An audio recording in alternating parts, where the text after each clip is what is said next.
Assalamualaikum warahmatullahi wabarakatuh. And good evening, everyone in Malaysia, and good afternoon for our viewers in the UK and possibly also in the US. It will be around 9 in the morning over there in the US.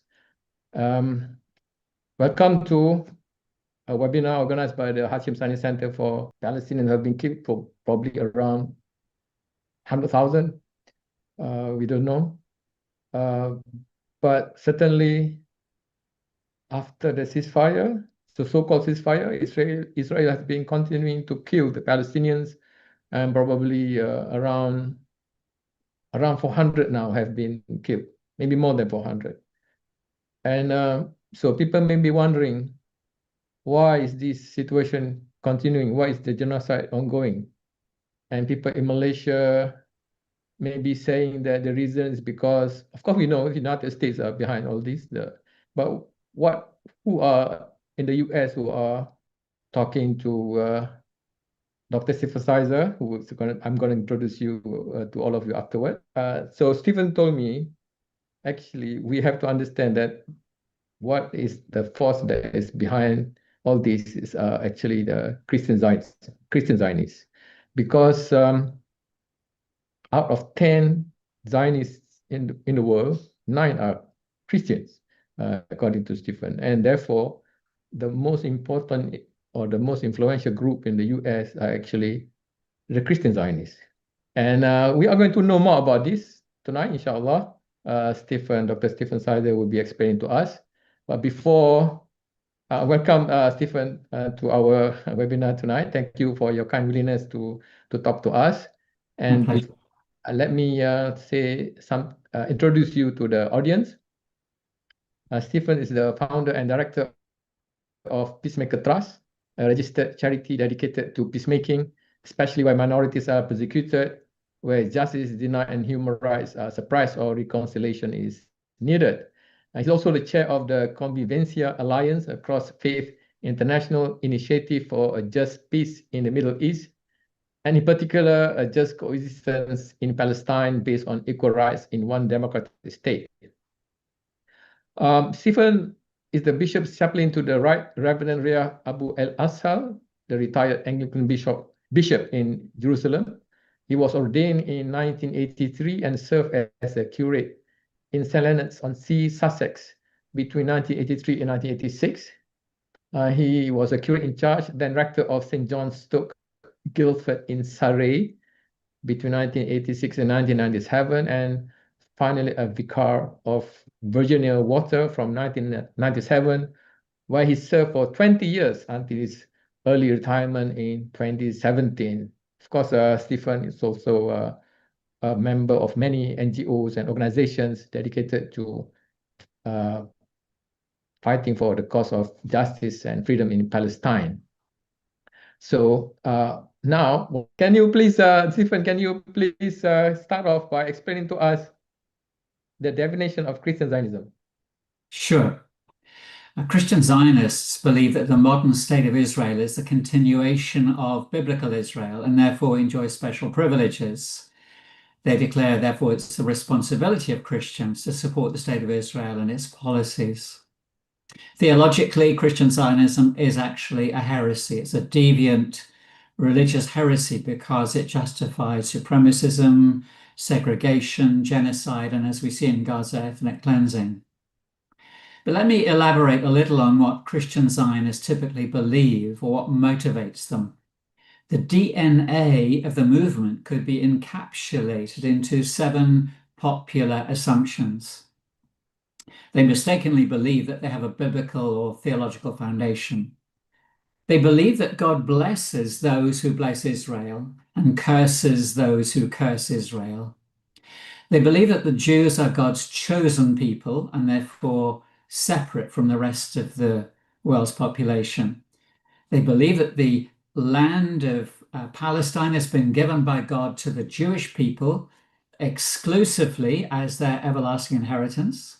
They believe Jerusalem is their undivided eternal capital, that the Jewish temple must be rebuilt, and that there will be an end-time war of Armageddon between Israel and its allies and the rest of the world, and that God has a separate purpose for the Jewish people.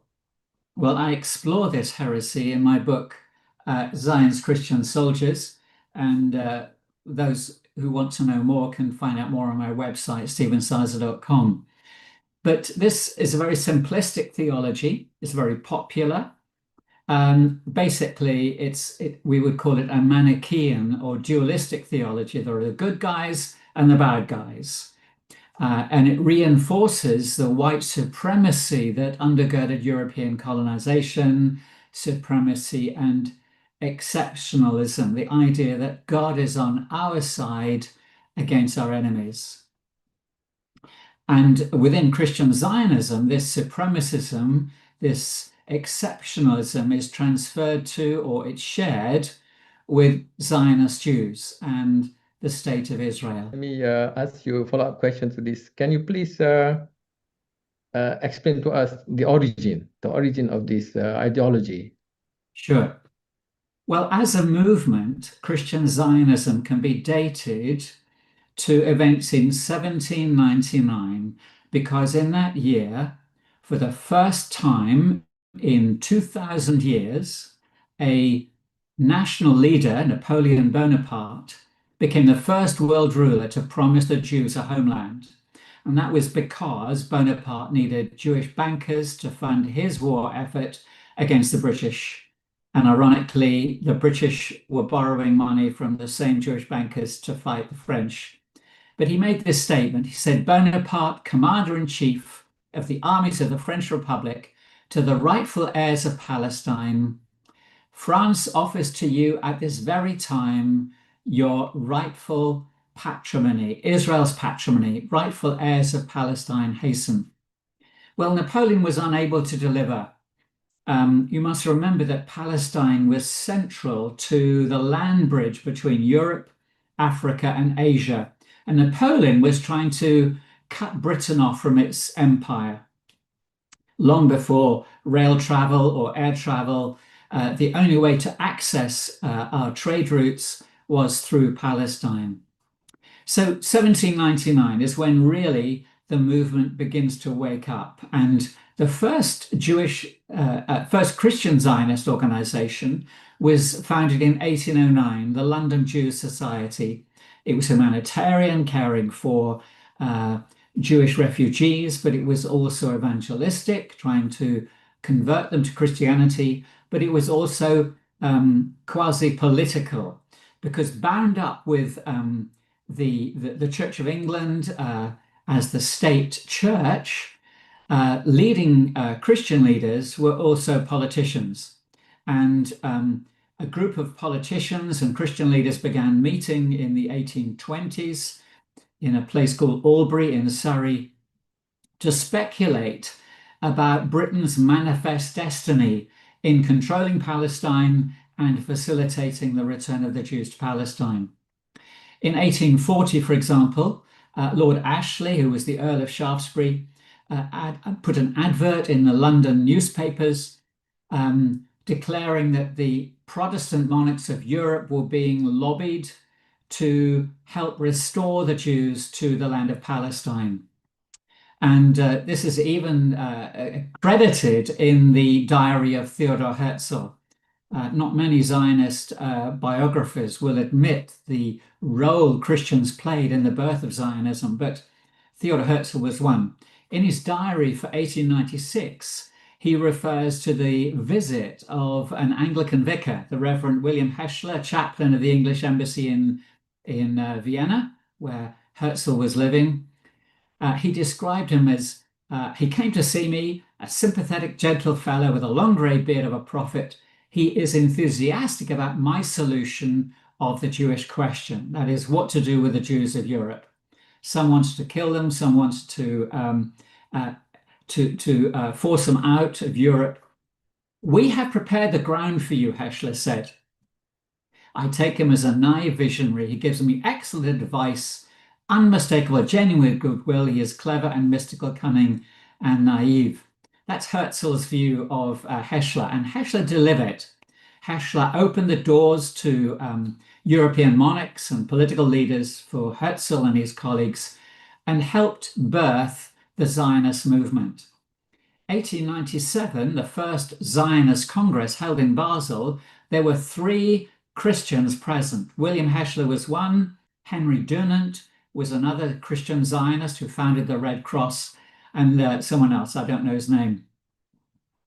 You come forward another 20 years in the middle of the First World War. Britain is now fighting Germany to control the empires of Europe, of Africa and Asia with the demise of the Ottoman Empire.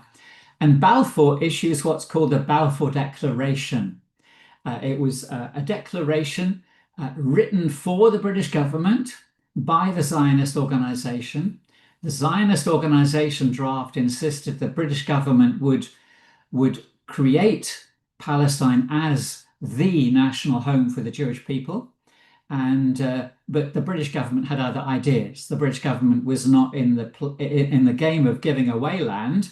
We saw Palestine as part of our empire, but we wanted to gain the support of the Zionists against the Germans, and therefore we offered them a home in Palestine, a national home. It was not the home, a home. And Britain promised to protect the rights of the non-Jewish community. Others within the British government, particularly those who were Jews, saw this as a mischievous political creed. Edward Montagu, a member of the British cabinet, declared this would be anti-Semitic in result and prove a rallying ground for anti-Semites in every country in the world, meaning Jews would be forced to go and live in Palestine. But Balfour and his colleagues had another agenda. The Balfour Declaration was published to preempt a German declaration promising the Jews a homeland in Palestine within the German Empire, because both the Germans and the British needed the Zionist support for their war effort. But Balfour had another agenda. His agenda was basically one in which Britain, having defeated Germany, would share the Middle East with the French. The secret Sykes-Picot Agreement was written in 1915, well ahead of the end of the First World War, in which Britain and France would divide the Middle East between the two empires. The problem was that Britain had promised the land 3 ways: promised the Jews a homeland, promised the Arabs to protect their rights, and promised the French that we would share the Middle East. And the British mandate led to the UN partition plan because Britain could not control Palestine, and ultimately the UN recognition of the State of Israel. So chronologically, we can say that Christian Zionism preceded Jewish Zionism by at least 50 years, and Christian Zionist leaders sponsored and gave religious justification for the political colonization of Palestine by European and American Jewish settlers. And this is acknowledged by contemporary Israeli leaders. In 2012, Benjamin Netanyahu said, "I don't believe that the Jewish state and modern Israel would have been possible without Christian Zionism. We value our friends and we will never forget them." Okay, thank you very much for the lengthy explanation of history. I will switch off my video in case there is a problem. So you can hear me, Stephen. Yes. Can you explain to us the contemporary aspects of Christian Zionism? What is their main political agenda now? What are they trying to do now throughout the world, or in Palestine in particular? Please. Certainly.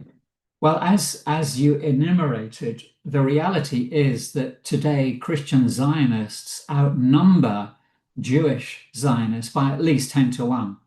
So when you think of Zionism, one must think of it primarily as a Christian political ideology rather than a Jewish one. But let me give you some illustrations, some quotes from Christian leaders, political leaders, to give an indication of the political agenda. Jimmy Carter, in the 1970s said the establishment of the nation of Israel is the fulfillment of biblical prophecy. So we're fusing religion and politics together. Jerry Falwell, one of the Christian Zionist leaders, said, I think evangelicals have found their dream president, he means Donald Trump, reuniting Israel with America, critical of Barack Obama, for example, and Joe Biden. Mike Pompeo said, is Trump like biblical Queen Esther who saved the Jews in Persia? As a Christian, I certainly believe it's possible. Mike Pence, another Zionist Christian political leader in America, he said, we stand with Israel because your cause is our cause. Your values are our values. Your fight is our fight. We stand with Israel because we believe in right over wrong, good over evil, liberty over tyranny. And one of the most influential Christian leaders in America today is John Hagee. He has a church of over 20,000 members in San Antonio, Texas, and he has a mailing list of several million American evangelicals. He said this, the sleeping giant of Christian Zionism has awakened. There are 50 million Christians standing up and applauding Israel. Think of our future together. 50 million evangelicals joining in common cause with 5 million Jewish people in America on behalf of Israel. It's a match made in heaven. Well, their political agenda is based on their religious conviction. So, for example, because they believe that the Jews are God's chosen people, they are lobbying the White House and US politicians on behalf of Israel. Christian Friends of Israel, Bridges for Peace, there are numerous major Christian organizations sponsoring an Israeli position on Palestine. Bridges for Peace is another one, Christians United for Israel. The second strand of their political agenda is based on their conviction that God gave all of the land of Palestine, in fact, most of the Middle East, to the Jewish people. And on that basis, they help to fund and facilitate the emigration of Jews from other parts of the world to go and live in Palestine. The International Christian Embassy in Jerusalem, for example, sponsors plane loads of Russian Jewish emigres or African Jewish emigres to feed them, clothe them, transport them, pay off their debts, provide them with homes and resources in Palestine, largely in the occupied Palestinian territories. The third element of their political strategy is the belief that God gave all of the land to Israel, and therefore they are in the forefront of campaigning for the settlements, for the illegal Jewish settlements in Palestine.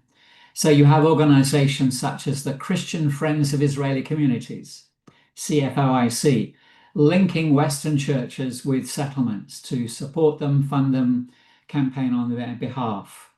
And you may know that Donald Trump, the year before last or so,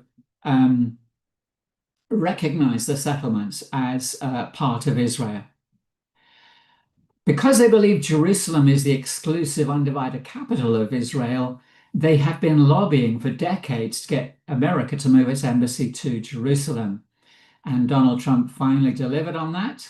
But what surprised Donald Trump was this. He said, we move the capital of Israel to Jerusalem. You see what he was saying? You move an embassy and you recognize Jerusalem as the capital. No country in the world recognizes Jerusalem as the capital of Israel, but the US embassy now in Jerusalem means that if you want to deal with America, you have to recognize that. But he said this, I did it for the evangelicals. He said, it's amazing. The evangelicals are more excited than the Jews. The temple, evangelical Christians believe that the temple is going to be rebuilt, and this will inevitably lead to conflict with the Muslim community around the world. And that's why they have this conviction that we're heading for an apocalyptic war. in the imminent future. It's why they are resolute in wanting to fund the Israeli military, demonizing Islam, undermining the work of the UN, the International Court of Justice, the International Criminal Court, and indeed opposing the peace process. Because if God gave all the land to Israel, how can they compromise and give some of that land up for a Palestinian state? Just give you one quote. Ann Coulter, a well-known US television personality, she said, "We should invade their countries, kill their leaders, convert them to Christianity. We weren't punctilious about locating and punishing under Hitler. We carpet bombed German cities. We killed civilians. That's war, and this is war." These are some of the reasons for this confrontational, apocalyptic political agenda of Christian Zionism in America today. So, Stephen, the picture that you are describing to us means that the Christians are very complicit in the genocide in Gaza now, right?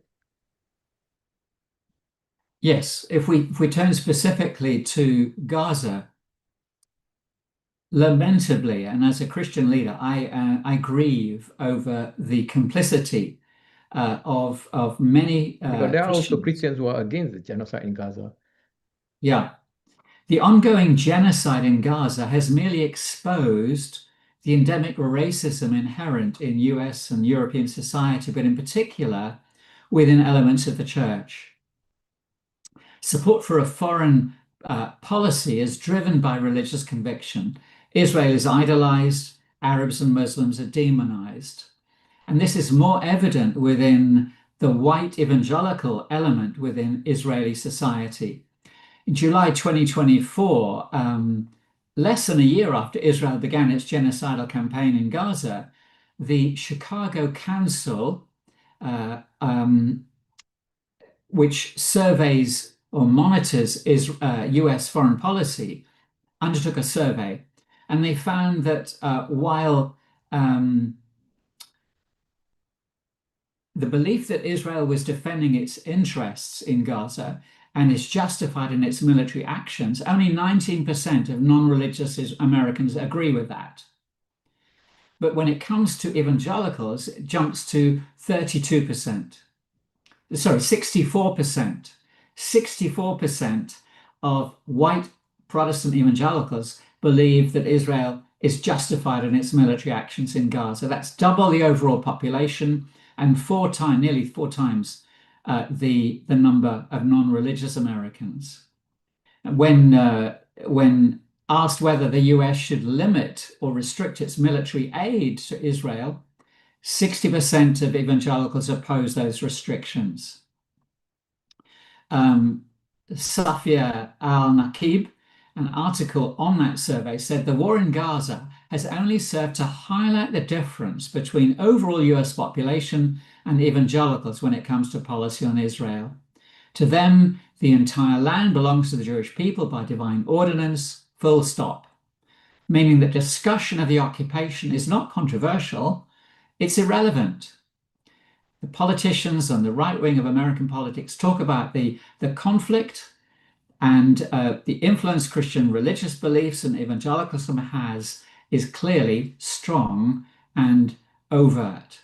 That's why, for example, politicians in America are committing political suicide to criticize Israel or call for a change in US foreign policy.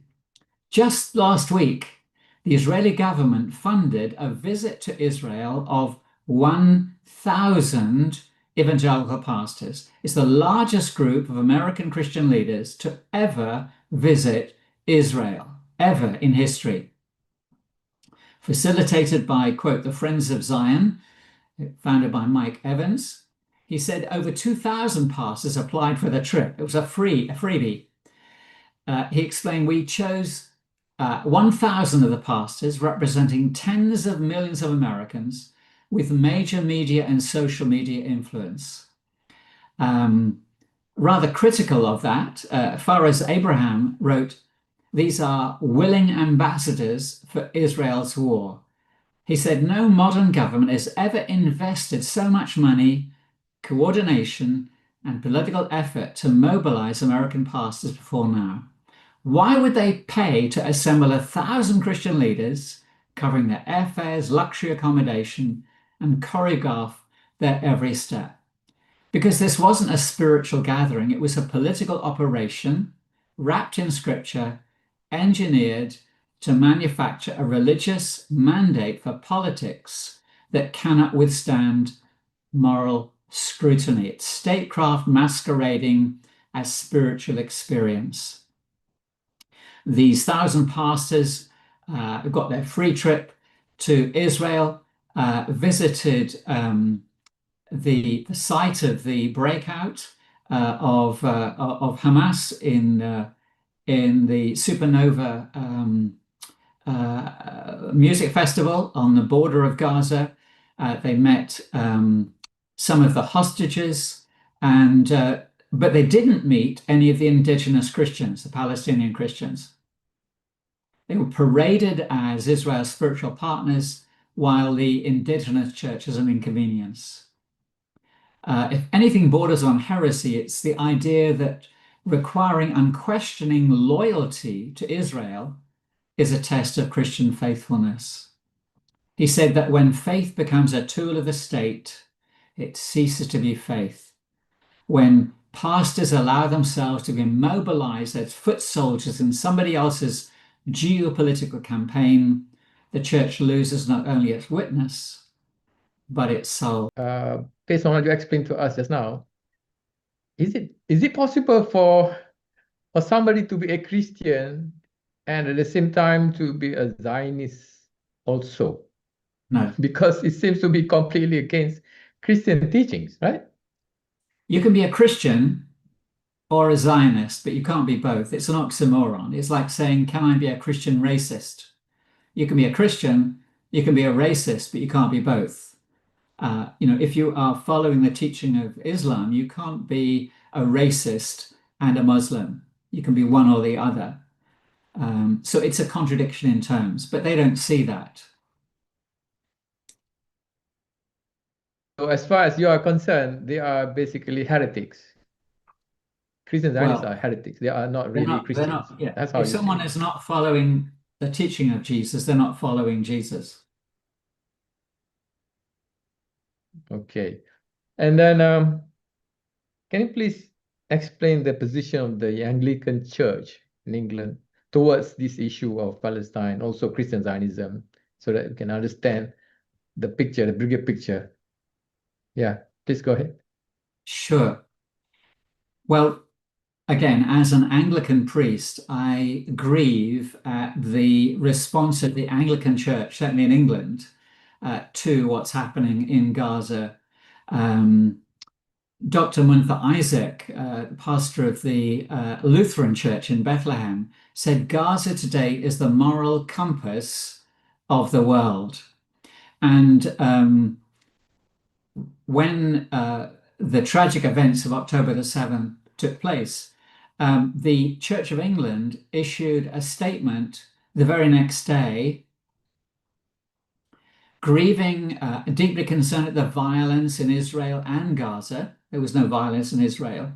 And we unequivocally condemned the attacks of Hamas. It talked about both sides, implying Palestinians and Israelis were equal partners, not occupied. It ignored the context of 75 years of Israeli military occupation, apartheid, the ongoing violation of international law.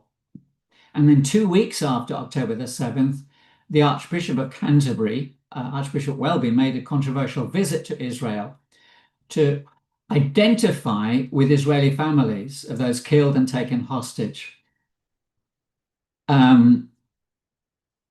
Palestinian Christians were highly critical of his visit, his support for the Zionist lobby, because they are under the threat of being wiped out as a faith community. And I did a monitor of the official statements of the Church of England between October 2023 and until recently. And they made 5 statements about Gaza. And they show that the primary concern It's not about Gaza. It's about their own presence, their status, their relationship with the Jewish community in the UK. For example, they refer to the being horrified at the growing threats and abuse of Jews on university campuses. More concerned about anti-Semitism, no reference to Islamophobia, for example. The statements avoid words like apartheid, ethnic cleansing, war crimes, genocide. And when Dr. Isaac, the pastor of the Lutheran Church in Bethlehem, was in the UK, he directly rebuked the Church of England. He said, "This sums up the Church of England. They dance around positions and end up saying nothing. They lack the courage to say things. It is painful for us to see the church turn a blind eye to what is happening, offering words of concern and compassion.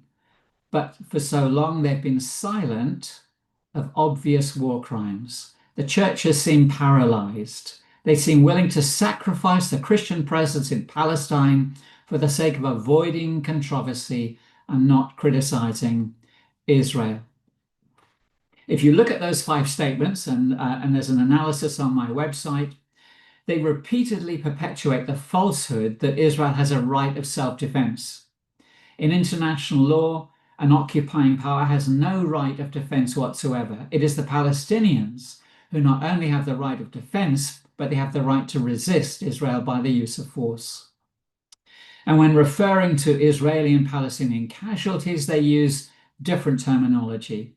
Israeli casualties are the result of abhorrent terrorist attacks.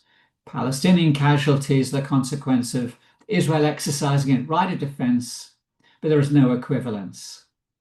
The emotive language describing Hamas is abhorrent atrocities, pogrom, terrorist action, brutality, human shields.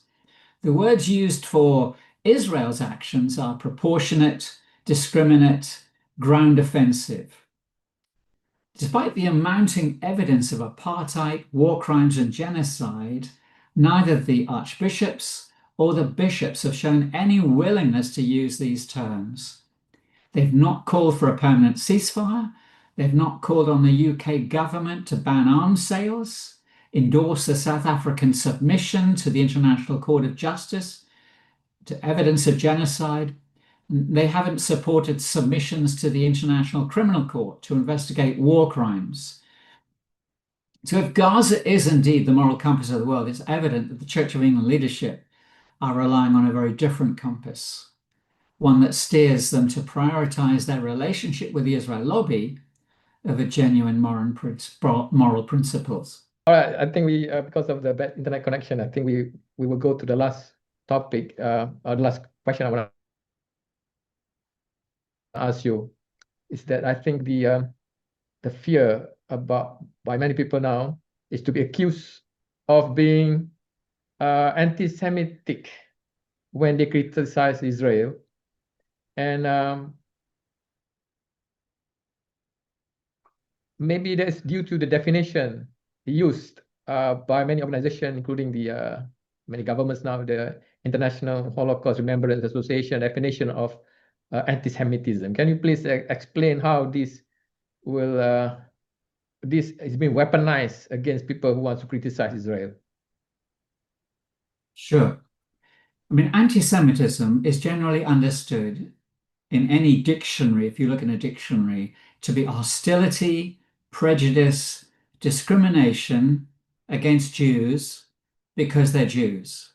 It's simply a manifestation of racism. It's no different to prejudice, hostility toward Muslims because they're Muslims, or toward Christians because they're Christians, or blacks because they're black, or any other ethnic minority. And like other forms of racism, it must be repudiated unequivocally.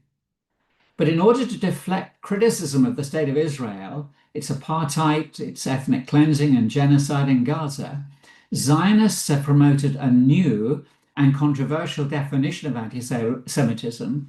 As you said, it's called the International Holocaust Remembrance Alliance Working Definition of Anti-Semitism. Let me read it to you. It's just a sentence. Anti-Semitism is a certain perception of Jews which may be expressed as hatred toward Jews, rhetorical or physical manifestations of anti-Semitism are directed toward Jewish or non-Jewish individuals and or their property, toward Jewish community institutions and religious facilities. Now, following the definition, this is where it gets controversial, they provided 11 contemporary illustrations of anti-Semitism. 7 of the 11 refer to Israel. So what they've done is conflated Judaism, Israel, Zionism, synonymous. The logic is Zionists insist Israel is a Jewish state, and therefore criticism of Israel is criticism of Jews, and therefore anti-Semitism. But the problem is that 2 million Palestinians are Israeli citizens, and that's without the 3 million living under military occupation in Palestine. So the IHRA definition has been weaponized to silence criticism of Israel and make support for Israel evidence of sympathy for Jews.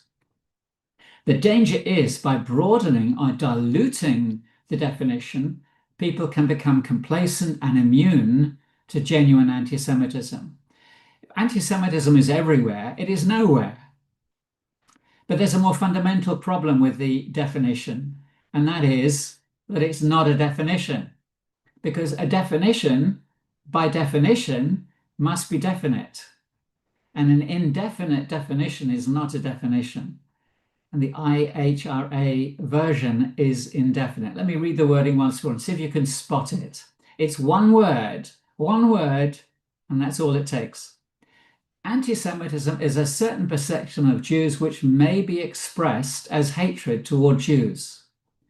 Did you notice that little word, 3-letter word, may? What does it do to the sentence? It creates ambiguity, uncertainty. Anti-Semitism may or may not be expressed. What that means is you need something else to determine whether it is or isn't anti-Semitism. So you need another definition to define what's indefinite. It's like the traditional definition, racism is hatred, prejudice, or hostility toward an ethnic or religious group because of who they are. It's clear. It's clear in what you say or what you do if you're being racist. But what this definition does is it rubs out the line. It makes it fuzzy. It makes it subjective. And it even says that it can be anti-Semitic if it's directed at non-Jews. Let me illustrate. You're driving your car down the road and suddenly you hit a bank of fog or driving rain and you can't see the car in front. You can't see the side of the road. What do? Well, you have to slow down, you get nervous, or you pull off the road and wait. That's precisely why the Zionist movement has pressured governments, universities, and trade unions, and even religious institutions to adopt the IHRA wording, even though it has no legal basis. Ben White, a journalist, said this: "The politicized redefining of anti-Semitism should worry us all. It dehumanizes Palestinians, it delegitimizes solidarity, it imperils the fight against real anti-Semitism. It constitutes a much broader attack on our democracy and political freedoms." Okay, thank you very much, Dr. Stephen Zeiser, for your lengthy explanation to us regarding Christian Zionism and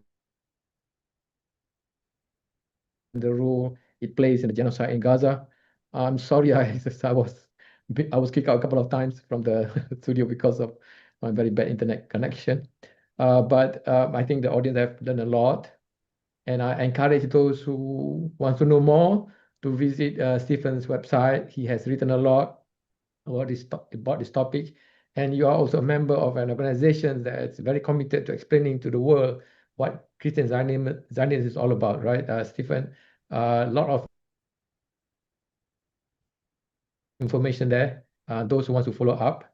And I think it's very important now for Malaysians, especially, and those around the world, to know that what is what is the danger to humanity now is Zionism, and it comes not only from Jews. Many Jews are against Zionism actually, but it can also come from Christians in the form of Christian Zionism.